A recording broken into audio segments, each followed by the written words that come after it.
I stood at the edge of the Grand Riverside Hotel ballroom, champagne glass in hand, watching Victoria accept her award. The crystal chandeliers cast perfect light on her perfect smile. 7 years. 7 years I'd been waking up at 5 a.m. to pack her lunches, managing our home while she climbed higher and higher. Beautiful speech, someone said beside me. Thank you, I replied automatically, though I hadn't written this one. She'd worked on it with Marcus, her law partner. I watched her laugh at something Marcus whispered. She hadn't looked at me once. During her speech, not once my phone buzzed. Elena, you okay? Not once my phage, not once my phone buzzed. Elena, once my phone buzzed. I typed back, fine, why wouldn't I be? Because you're disappearing, Adrian. And you know it, I pocketed my phone. My sister had been saying that for months. But this was love, wasn't it? Sacrifice, support, making someone else's dreams come true. Mr. Maxwell, a photographer, approached. We'd like a photo of you and your wife together. I adjusted my tie and headed toward the stage. Victoria's smile tightened when I reached for her hand. Not now, she whispered. Before I could ask why, Marcus appeared with a microphone. How about some questions for our Lawyer of the Year? The crowd applauded. Someone called out, Victoria, how do you balance such a demanding career with marriage? I saw something flash in her eyes, something cold. Balance? She laughed, and the sound cut through me. You want the truth? I don't balance anything. My husband here, Adrian, he's the one who balances everything. He cooks, he cleans, he basically lives to make my life easier. Uncomfortable laughter rippled through the room. My face burned. Victoria, what? It's true, isn't it? You don't work. You don't contribute financially. You're basically a house husband. The Keenan and Svesta. Word dripped with venom. I tried to smile, to play along. Maybe we should discuss this later? I touched her arm gently. Her hand connected with my face before I saw it coming. The crack echoed through the suddenly silent ballroom. My cheek burned, my eyes watered. 200 faces stared at me, shocked, pitying, amused. Don't ever interrupt me again, Victoria hissed. Marcus jumped between us. Passionate couples, am I right? The crowd laughed nervously. Someone started clapping. Soon everyone joined in as if the slap had been performance art, but I knew better. I turned and walked out past the whispers, past the pitying glances, into the cool night air. My cheek throbbed, my hand shook. But something inside me had cracked open and I couldn't seal it back up. I sat in my car for 2 hours, staring at the steering wheel. My phone buzzed constantly. Elena, unknown numbers, people who'd witnessed. My humiliation, but nothing from Victoria. At midnight, I drove home. The house was dark. She was probably still celebrating. I moved through our home, seeing everything differently. The kitchen where I cooked hundreds of meals. The office I'd given up so she could have too. The closet where my clothes occupied. 1/4 of the space. I made myself so small I nearly disappeared. I pulled out 2 suitcases and started packing. Clothes, documents, my grandfather's watch. The architecture textbooks I'd abandoned 7 years ago. My old portfolio from graduate school designs I'd sacrificed for her career. I left behind everything we bought together. Everything that tied me to her. On the kitchen counter, I wrote one sentence. I'm done being invisible. By 3 a.m., my car was packed. I took one last look at the house I'd turned into a home. Knowing I'd never return, Elena opened her apartment door in pajamas, took one look at my face, and pulled me inside. Thank God, she whispered. I thought you'd never leave. That night, I slept on her couch and had the first peaceful sleep I'd had in years. She still hasn't noticed? I asked Elena 3 days later. Called the house yesterday. She answered, sounded annoyed that I was bothering her. Elena poured me coffee, said you were probably sulking somewhere. That you're too sensitive. The word used to describe my empathy. Now it was a weapon. On day 4, my phone exploded. 23 calls in 1 hour. I didn't answer. The text came next. Where are you? This isn't funny anymore. You're being childish. People are asking questions about the gala. Finally, you're embarrassing me. Not an apology. Not concern. Just worry about her image. I blocked her number. How do you feel? Elena asked, watching me. Terrified, I admitted, and free. Adrian, what she did to you, Elena's therapist's voice activated. That was emotional abuse. You know that, right? I know, my voice cracked. I've known for a while. She made you believe your worth was tied to serving her. That's not love. That's exploitation. The words hung in the air. True. Painful. Undeniable. I'm starting therapy, I said. Can you recommend someone? Elena smiled. I already made you an appointment. Describe yourself without mentioning Victoria, Dr. Lisa Brennan said in our first session. I opened my mouth. Nothing came out. 5 minutes of silence passed. I don't know who I am, I finally whispered. Then let's find out together. That week, I also called my father. Son, Dad said when I told him everything. I taught you that a man's word is his bond, that commitment matters. But I also taught you that a man walks away from a table where he's not respected. She stopped respecting me years ago, didn't she? Yes.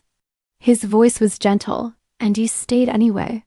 I'd mistaken endurance for strength, submission for love. I'd become a shadow, and shadows don't have voices. You won't believe what I heard. Elena said 2 months later. What? Victoria missed a court date last week. Showed up to a client meeting in a wrinkled suit. Snapped at a junior associate so badly the woman filed a complaint. Without me managing her life, Victoria's world was crumbling. Richard Hartwell called her into his office, Elena continued. Mutual friend works at the firm. Apparently Victoria told him you abandoned her without warning. What did Richard say? That he was at the gala? That he saw what happened?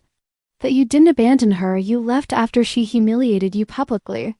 I felt a small, bitter satisfaction. Elena hesitated. There's more. Marcus's wife found texts between him and Victoria. Nothing physical, but emotional affair stuff. She's filing for divorce. Jesus. Marcus is blaming Victoria for misinterpreting his friendship. The whole firm is talking. Victoria's comments on social media are brutal. She deleted all her accounts. Last week, I didn't feel happy. Just sad. Sad that she'd valued ambition over love. Success over connection. 2 months after leaving, I opened my architecture portfolio. The designs looked foreign, created by someone I barely remembered. I called Sarah Mitchell, a college friend who'd started her own firm. Adrian Maxwell, she said. I thought you disappeared off the face of the earth. I kind of did. But I'm back now. Are you hiring? Asterisk, are you serious? Her excitement was immediate. Adrian, you were the best in our graduating class. I've always wondered what happened to your talent. I gave it up for someone else's dream. Well, Sarah said softly, it's time to reclaim it. Working again felt like remembering how to breathe. The first week terrified me. I'd forgotten so much.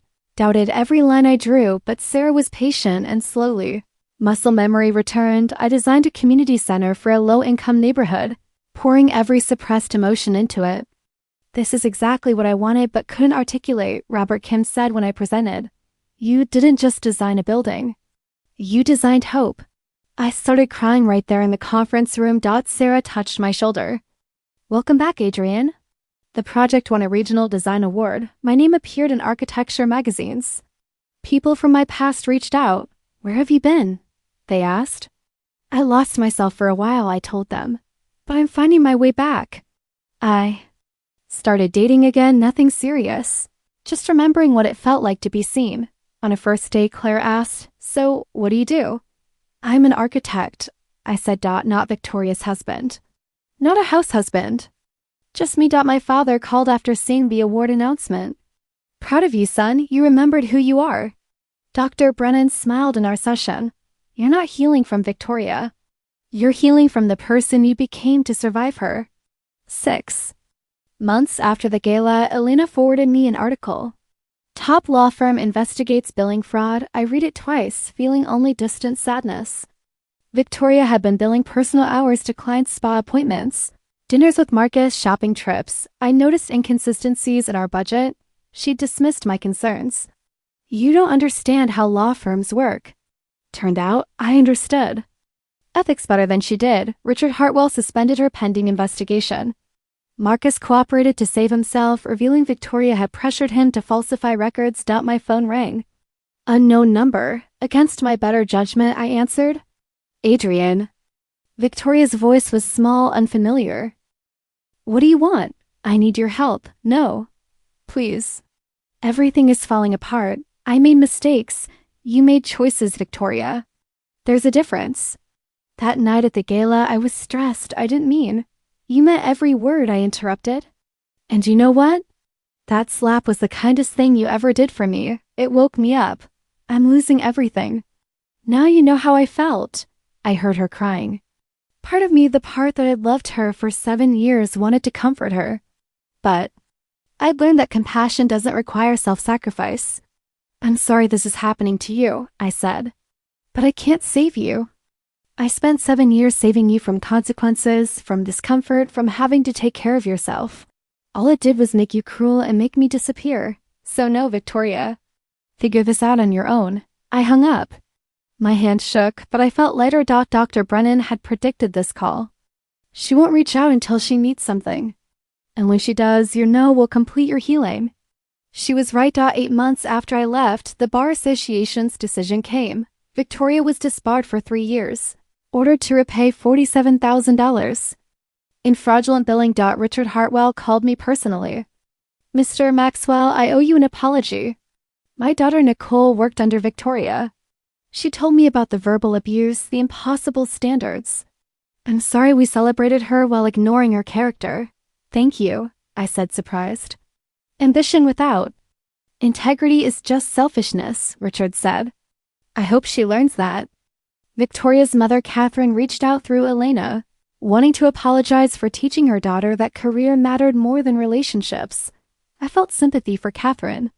But adults make their own choices. Victoria had chosen cruelty. Now she was choosing whether to learn from it. I heard she'd moved back with her mother, working as a paralegal while appealing her disbarment. Part of me hoped she'd find redemption. But that wasn't my concern anymore. 1 year after the gala, I stood in front of my completed community center. Children's laughter echoed off walls I'd imagined on paper. You changed lives with this building, Robert Kim said beside me. That's what great architecture does. Sarah approached with Nicole Hartwell, who'd recently joined our firm. Adrian, Nicole has a proposal. My father wants to commission you for the new wing of our firm's building, Nicole said. He said he wants someone who builds with integrity. Because he knows what it looks like when integrity is missing. Over the following months, my reputation grew. I won more awards, hired junior architects, started mentoring young designers. My father attended every opening. Your mother would be proud, he'd say. Elena watched me come back to life. You know what's different about you now? What? You take up space. You don't apologize for existing anymore. She was right. I'd learned that love shouldn't require erasure. I started dating Sarah. It happened gradually, naturally, over late nights at the office and shared dreams. I don't need you to be perfect, she told me. I just need you to be honest. I'm terrified of getting lost again, I admitted. Then we'll keep reminding each other who we are, she said. That's what actual partners do. It felt different this time. Lighter, reciprocal, like breathing instead of drowning. 18 months after everything changed, I received an invitation to speak at my graduate school's architecture symposium, Finding Your Voice, Architecture and Personal Integrity. Your story matters, Sarah said when I hesitated. Someone out there is disappearing into someone else's shadow right now. They need to hear it's possible to come back. So I stood on that stage and told the truth. About sacrificing my dreams, about believing love meant making myself smaller. About a slap that woke me up. Architecture taught me that every structure needs a strong foundation, I said. I forgot that I was a structure too.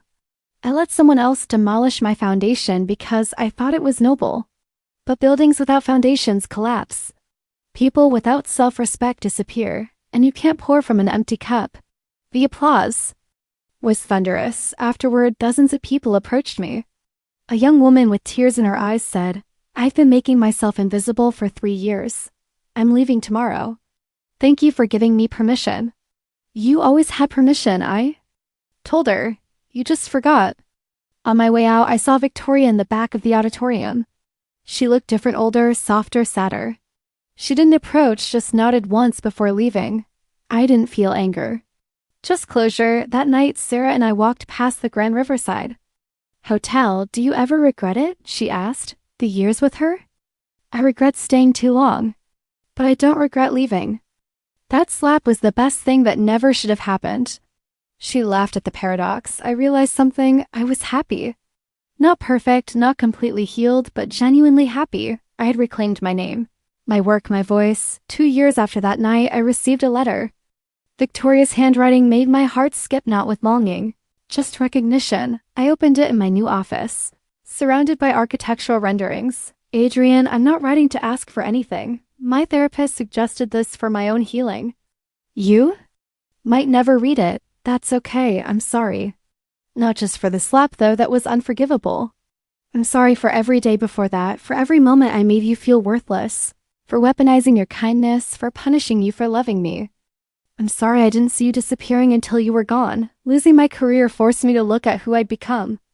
I didn't like what I saw. I'm working as a paralegal now, doing community legal aid. It's humbling.